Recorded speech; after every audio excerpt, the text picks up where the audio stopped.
Welcome to another episode of Professional Builders Secrets. In this episode, I interview Jaya Lesley from jayaleslie.com and the JL Society. Jaya specializes in helping business owners tackle one of their biggest challenges, building long-term personal wealth from their business efforts. Her approach demystifies financial management, showing builders how they can make smart financial choices without a finance degree and generate sustainable money from their business. Jaya shares actionable strategies to boost your short-term cash flow without losing sight of those long-term goals, helping you align your company's success with your personal wealth aspirations. Enjoy. This episode of Professional Builders Secrets is brought to you by Apparatus Contractor Services. Apparatus provides full scope, end-to-end QuickBooks precision construction accounting and CFO services for residential builders. If you feel like you can't completely trust your weekly and monthly financial reports, or you feel like you're flying blind, Apparatus will rebuild and operate your QuickBooks accounting system and give you precision construction accounting capability you can trust. Learn more at apparatusteam.com or on the APB Rewards partner directory. When you're running the project, focus on the build, focus on the process. That's you just delivering your product. You deliver your product to the best quality that you can at that point in time. All of the finances are set up before that. The good news is about if you are having cash flow problems and you want to work on your long-term goals, anything you do right now to improve your cash flow is going to add to your profit. And it's going to be something that you will learn about your business and improve your business so that in the long term, you're only going to become more profitable.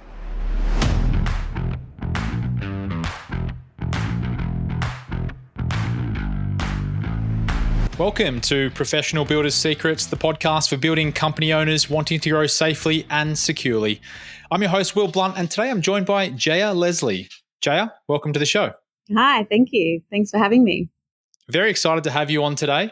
We met not that long ago, but so far I'm super impressed with everything you're doing, so I appreciate you coming on. Oh, no, it's great to be here. Jaya, do you want to kickstart things by just giving a bit of a background about who you are, what you do? Yeah, definitely. So I run a private members club called JL Society. It's all about business, investing and networking. Basically, I love finding new ways to earn money and connect with great people. So I created a society for people who want to do the same. I before that was doing a lot of consulting work, especially with other builders and other tradesmen in the construction industry. And yeah, I've also done retail, manufacturing, all other different industries. So I was just now, let's get it onto an online platform and help more people at the same time. That's cool. What is it about your background that makes you uniquely positioned to talk about financial situations that builders are facing? Well, I've had a lot of experience in helping businesses when I was consulting. My background is financial management and business development. So that's what I was doing through all of that.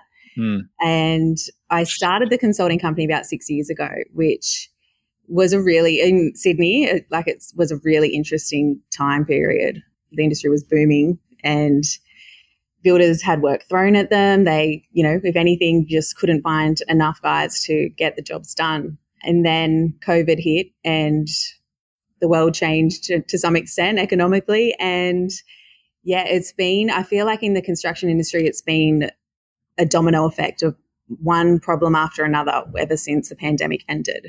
And we've witnessed quite a few dramas that they've been through with that.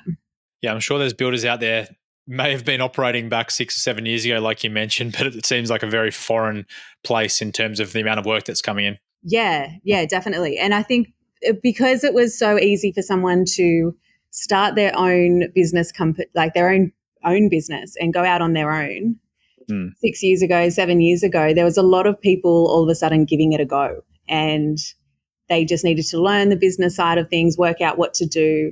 But as long as they knew how to run a job and make that job somewhat profitable, they were fine because work just kept coming through the door.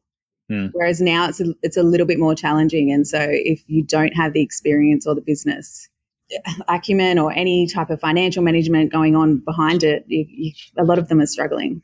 I'm intrigued to dive into more about, I guess, your business experience with builders and the financial management side of things, but also how that ties into people wanting to accrue personal wealth. Because at the end of the day, let's be honest, people are running a business to generate wealth for themselves, I think, in most instances.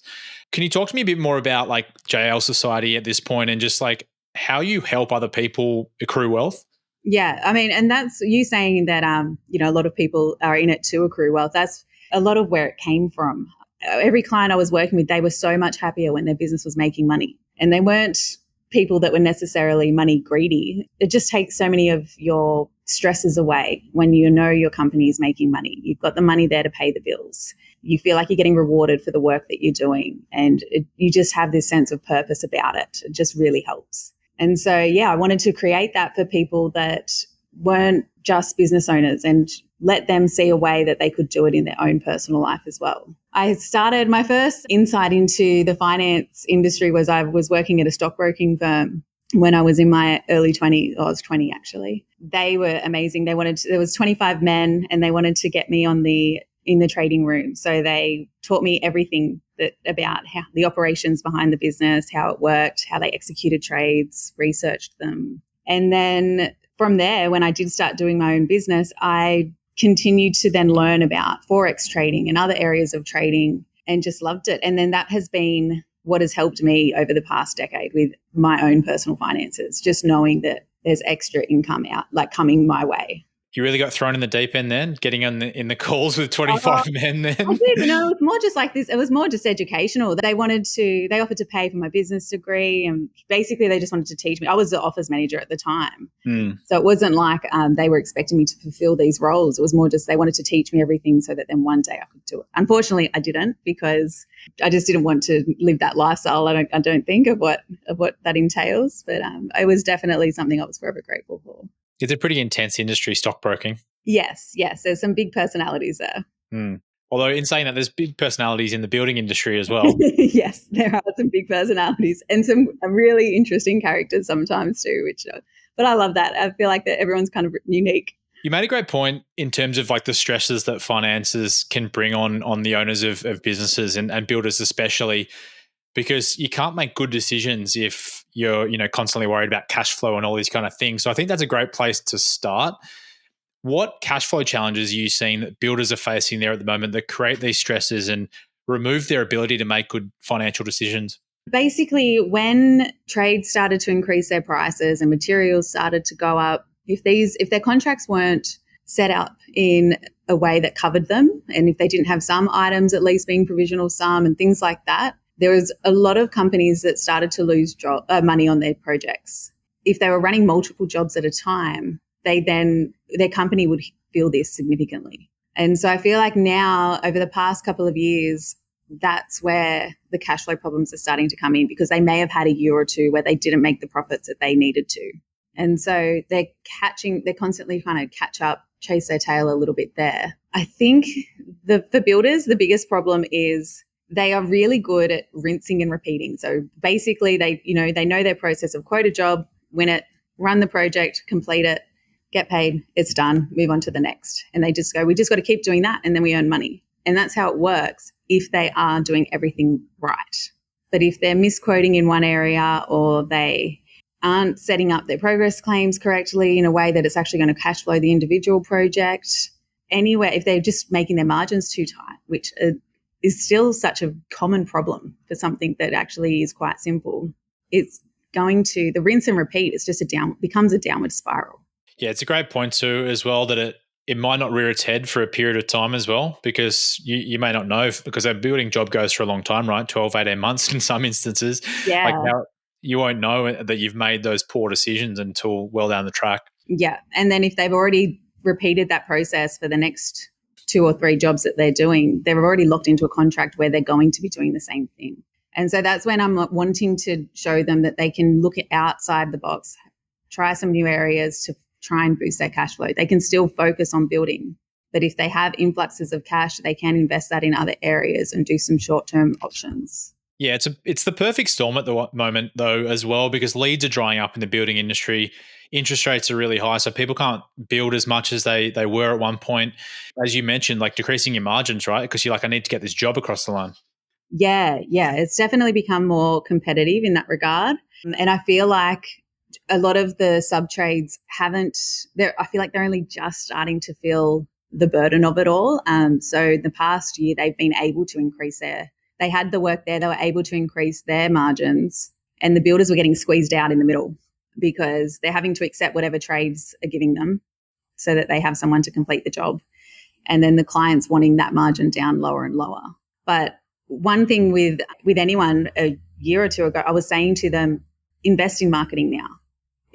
Find whatever way you can to allocate some money to marketing and do it in the right way, because everyone else is going to go quiet. It's the first thing that a business will cut from their budget if they're getting nervous about spending. They look at it as a luxury, but it's not.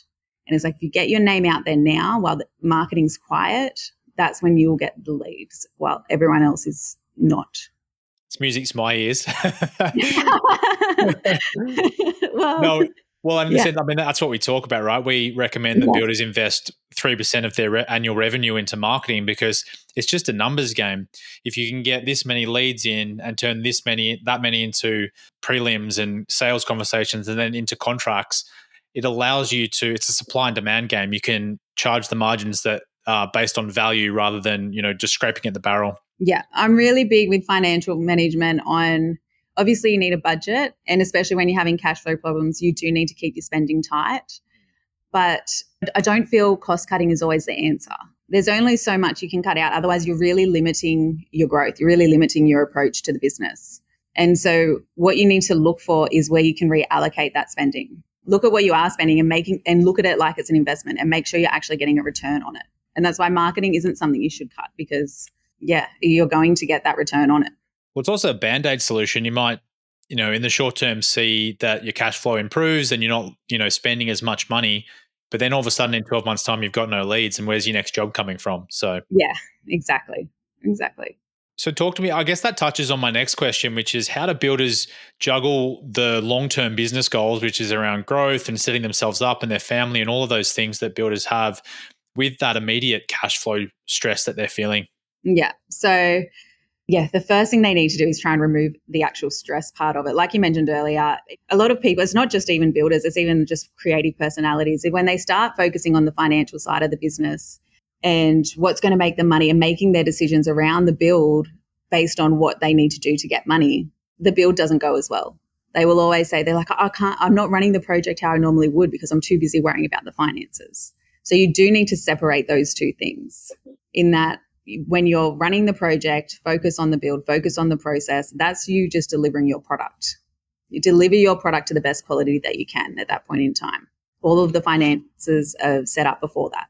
The good news is about if you are having cash flow problems and you want to work on your long-term goals, anything you do right now to improve your cash flow is going to add to your profit, and it's going to be something that you will learn about your business and improve your business so that in the long term, you're only going to become more profitable. So basically, if you're trying to improve your cash flow, you're looking at invoicing sooner. You can only do that once you reach a milestone or a progress claim. But you need to make sure at the start when you're doing up your contracts that you are creating those progress claims to cash flow that project. Don't just make them based on rough timeframes.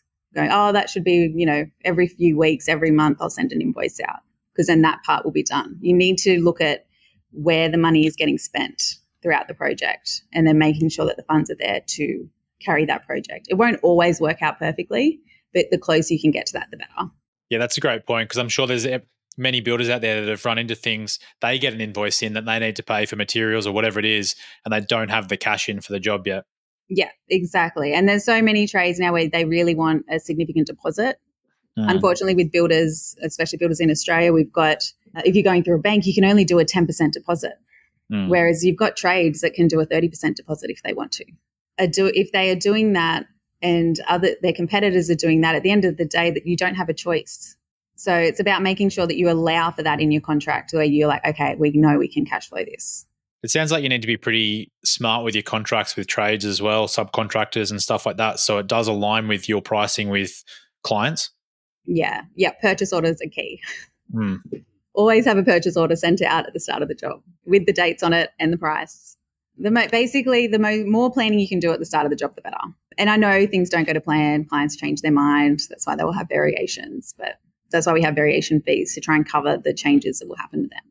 Okay, so let's shift energy a little bit because I selfishly wanted to ask you about that stuff because I know you've got a background in financial management and the building industry, but what you're really an expert at is this personal wealth side of things. So talk to me about how business owners can align their business goals and where they're moving towards from that perspective with their personal wealth aspirations. Okay, so with basically you can apply the exact same principles that you are to your business to your personal. You just look at your salary and your income being your revenue, your daily spending, your family budget being your expenses, and whatever's left over at the end of the day is your profit. So you're going to do the same thing. Whatever income you have coming in, if you can create a multiple source of income, if you can create new ways to gain income, then you want to do that. I'll come back to that in a second in how we can do that if you don't already have it, because there's only so much time you can give up if you're wanting to get a second job or if you're wanting to do other things like that. Especially if you have a family, you're wanting to spend time with your kids as well. And then your expenses, have a family budget. I'm not the best at sticking to a family budget because I do it, but I don't like to do it in the sense of reviewing it like I would with a business where you've got to check at the end of the month. To me, that's just not living. I think probably because I do it for work. It might be similar to that whole, a chef doesn't cook at home thing. I'm just Yeah. like, I can't. It's too much. What I do is I will allocate money into a certain account every time I have money come in. So it's just like you have your spending account, you have your savings account where it's just like that's what will sit there like a business would, where you want money to sit there to know if you're not going to get work for a certain amount of time, you're covered with your overheads. Do that same thing at home. And then you should also have an investments account or kind of a playing with money account. So this is things where if you're wanting to eventually do an extension on the house or if you're wanting to look into an investment property, things like that, that's where people think of now. But they take then you need a large amount of money to do it. So on the platform that I've created, we have different options of how to get into share trading or how to invest in a real estate investment trust where you can just put a small amount of money into a company. You can even start with like $100, $500 and start just growing and playing with money like that and realize it's not that hard to then have just these little bits of money come in. And as it does, you can reinvest it. And that's how people can then have those multiple sources of income without having to create a business or have a second job. Yeah, I think one thing that stood out for me when you were talking about that process is having a salary as your revenue, kind of like your business, right? But that reinforces how important it is for building company owners out there to actually pay themselves a market salary as well, because a lot of them don't pay themselves properly. Yes. Have it set up. I think it's a lot of what the old school mentality was with going out on your own and you just run your project, you get the profits, that's what you earn, do it again. But when you do that, builders are dealing with so much money day in, day out. There's so much money moving into your bank account and moving out of it. And if you don't manage it, you could end up spending money that's not actually yours. And it's just a really tricky game to play. Yeah, that's all about the work in progress accounting adjustment, right? Which people can check out if they're a member of APP. Yes. I have actually seen this. Yes, I do agree. Definitely check that out. Okay, so talk to me about some of those ways, those incremental ways you can increase or diversify your income and wealth that you were talking about. Okay, so this can apply to businesses as well as personal. So if we go back to talking about a building company, if they're having cash flow problems, they will have, and this is with Whipper as well, they will have money come in all of a sudden and then it may not need to be spent for another 3 to 6 months, but it is going to be sitting there. But they could move that into other areas so that they could then start to earn a little bit of money on that money that's sitting there before then it gets used. Now, there's obviously, your high risk options like Forex trading and things like that. I wouldn't recommend doing that with money that isn't yours because you can lose it just as much as you can make great money from it as well. But there's even just moving it into a high interest savings account if you want to play it that safe. There's no risk of losing it, but at least if you're talking about hundreds of thousands of dollars that's going to be sitting there, move it somewhere where you can at least earn 5% on it.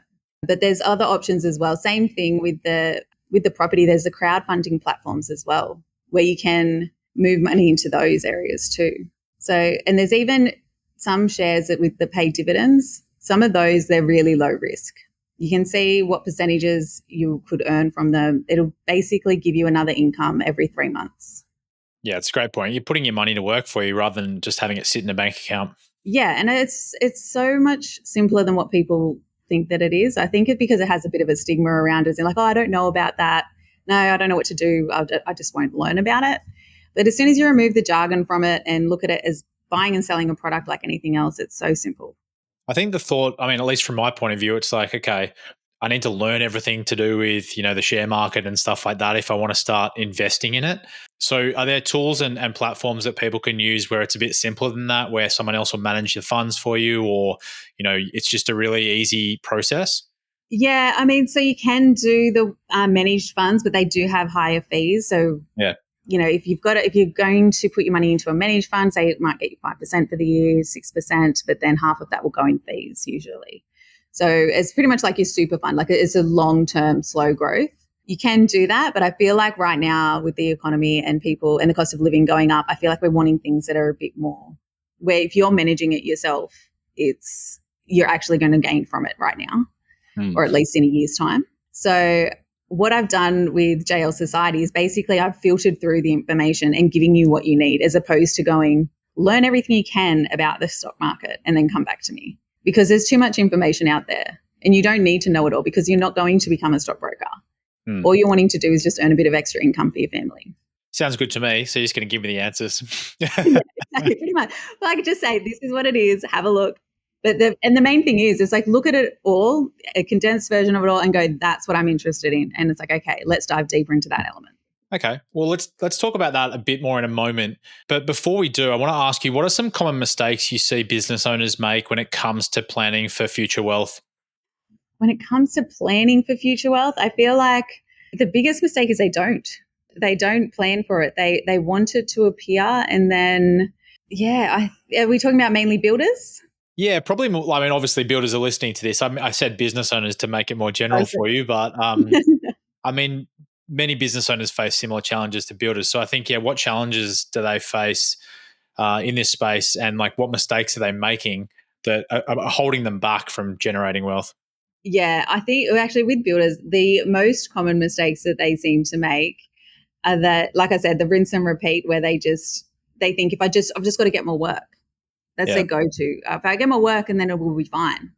But so, well, maybe not. It could be the work that you're doing that's actually hurting you. So let's check what is actually going wrong first. So I feel like that's the main thing. It's not always getting another job that's going to help you, especially if your margins are too low, which is probably the second most common thing I see. As builders start to quote larger projects, they start to lower their margins because they start to look at the dollar amount. So it's like they don't look at the percentage, they look at the dollar figure. And so they're like, oh, this job's $4 million, $400,000. That would be great. Oh, that's a great. Like, if I make that from that project, I'll be so happy. That's more than what we need. But then if you're looking at 10%, a 10% margin on a project, no, that's not going to work for you. That won't cover what you need to do to build a $4 million project. It does not give you any room for error. It does not allow for the time frame that it's going to take you to build that job. It's not going to allow for the overheads that you've got there as well. As they start to get bigger, sometimes then they start looking at the dollars, but remember, it's always a percentage game. Yeah, one thing that we've seen over the years at APB is like the fixed costs aspect is not factored into the markup and margin that they charge on their projects. Yeah, that is a very common thing as well. Yeah, I find actually when I was doing consulting, I noticed that a lot of everyone seems to do it differently. And I would work with a few building companies in the same area around a similar age bracket, and their quoting systems that they would use would be so different from one another, where some would allow for it, some would be, purely just using a spreadsheet and sending out to trades to quote, and then they'd put their percentage on top, and then some would do a full takeoff using actual software. And I just felt like there didn't seem to be, from people who would have done their apprenticeship around the same time in the same area, there was not a one size fits all for how they would quote. Yeah, I mean, there's so many. It is something which it seems like the building industry is so far behind other industries in terms of adopting software. Like, there's too much paperwork, spreadsheets and everything being used for really important tasks like estimating and quoting. But it feels like it is moving in the right direction. There's so many softwares out there now. Yeah. It's definitely a lot. Even in the past 5 years, it's changed. It's the softwares that are available, they've grown and become a lot better than what they were 5 years ago. All right, Joe, what are some practical steps that the builders listening today can use to get on track with all of their wealth and business goals that we've been talking about? Okay, well, so basically, like I said, knowing your contracts are set up correctly, knowing that you have the progress claims in the right timing, making sure that you're quoting correctly, that your margins are there, not your markup, but focus on the actual margin. I feel like there's still plenty of builders out there that get confused between the two. So if we just focus on margin at least, I feel like that's better, because when builders focus on markup, they automatically constantly will go to like a lower percentage. Yeah. So it's just like, well, let's focus on margin, because then at least your markup percentage then will naturally be higher. But yeah, so if they can focus on those early steps before the job begins, the more you can have organized, the more that can be planned with purchase orders, getting schedules done, and getting all the information out to your trades, having all of that ready to go, the smoother process and the build can be. So I would definitely say that. And then basically it's just monitoring it throughout it with your financial processes, making sure that you're sticking to budget, which I think you guys you often recommend Buildertrend to people. We do have a partnership with Buildertrend on some things, but we have a rewards directory with a number of different construction software partners as well. So we don't necessarily align with any one software. There's great use cases for many different construction softwares. Buildertrend is one that is quite robust, but there's tons of others as well. But yeah, so I do recommend using a project management software so that you can monitor your budgets throughout, and then also definitely review. Don't just assume that, we got what we went for on that project. So first and foremost, make sure you have that process fine-tuned, because at the end of the day, that's the product you're all selling. Once you have that down packed, then make sure that your overhead percentages and everything your whole picture for the company works together with the profit margins that you're getting. And then anything that's left over, anytime that there's something there, make sure that you can invest it in other areas, like a real estate investment trust, or maybe some shares that will pay you some dividends, or maybe even just a high interest savings account if you just don't want to look into it right now. But look, there's other options out there, and look into that and incorporate that into your business, because at the end of the day, it'll create another income stream, more profit for you without you having to allocate more time, and you can just then go back to focus on building. Once you look at the big picture and know that your company then overall is profitable and making the amount of margin that you are after, then look at what other areas you could invest in. So with any other cash that you have, look at real estate investment trusts. They're a really simple one to start with. Look at real estate crowdfunding. Look at shares.